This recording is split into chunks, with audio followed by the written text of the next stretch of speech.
former CIA covert operations officer Mike Baker joining us from London. Mike, Connor Powell's analysis that so many in the region view this as a test, not only of the United States, but of sort of the international community by Assad to see just how far he can go in his atrocities. You agree with that?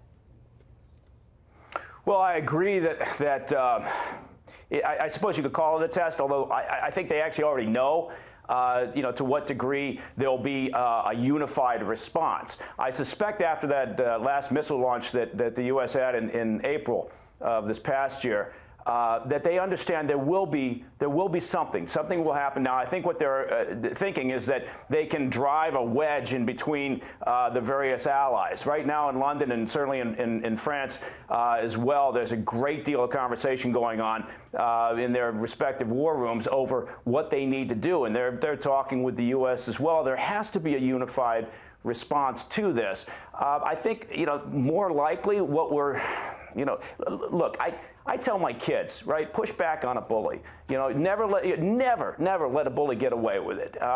And we've allowed that to happen for several years here. Russia, Mike, Iran, even North Korea, in allowing Assad to stay in power.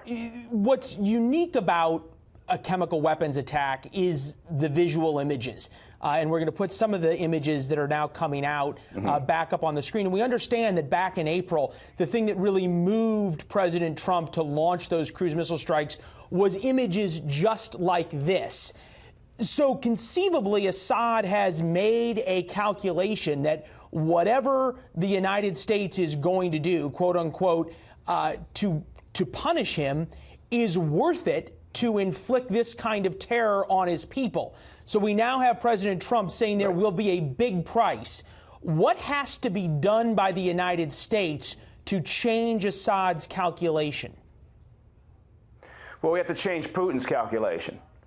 We have to. I mean, because the only reason that but what is concrete actions? Is because of what concrete actions can be taken? What is a disproportional response that would make Assad and Putin, who's the guy really supporting him, say, "Okay, we miscalculated. We're going to take a step back"? Right. Well, I think there's so many layers to this, but what we've got is we've got Putin over the years, and look, let's be clear, Assad wouldn't be in power unless Putin had stepped in and conducted very significant airstrikes. By the way, killing a lot of civilians at the time, but also Iran supplying Hezbollah primarily. And also, in fact, North Korea. North Korea has been supplying a variety of technologies. So what do we have to do to change the calculus? We've got to convince all the players, front and center being Putin, that this has got to change. But the problem is we're fighting history. We're fighting years now of I get all that, but the other way. So the U.S., the administration just sanctioned 17 essentially either Putin oligarch friends or business organizations. We've thrown out a bunch of their diplomats because of the gas attack against the guy in London, the former Soviet spy. None of those things change Putin's calculus. So give me some concrete actions. Right. Do you have to take out? Do you have to go bomb Assad's palace? Do you all of a sudden start lighting up Russian aircraft with U.S. anti-aircraft missiles over Syria, and all of a sudden have an air war? What is it? What concrete action is there? Well, I think, first of all, you pointed to the sanctions, and it is important to note those are incredibly aggressive. I mean, compared to, again, the package of sanctions that we've seen against Russia in the past. So keep those in place, layer on more. But then as far as a military response goes, look, we know a handful of sites in Syria, a couple of them outside of Damascus, where they have in the past been producing chemical weapons. Let's level those to begin with.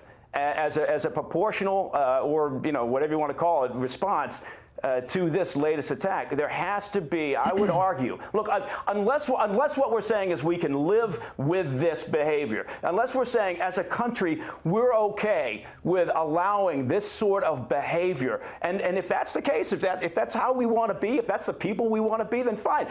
Let's all focus on internal concerns and talk more about Russian collusion. But if we decide that we need to take a stand, we've got to lock down the information. We got to confirm all of this, and then we've got to take an action. And I would argue that let's go after some sites that we've already targeted. We already know what they are, and we've got that mapped out, right? We know it's not like they're sitting down for the first time talking about this. So.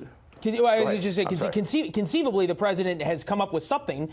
If he says there's going to be a big price, that's a promise that a president has to deliver on. You can't put out that threat or that warning without it. Conceivably, they have something in mind. Mike Baker, appreciate your insights, sir. Thank you. Sure. All right. Thank you.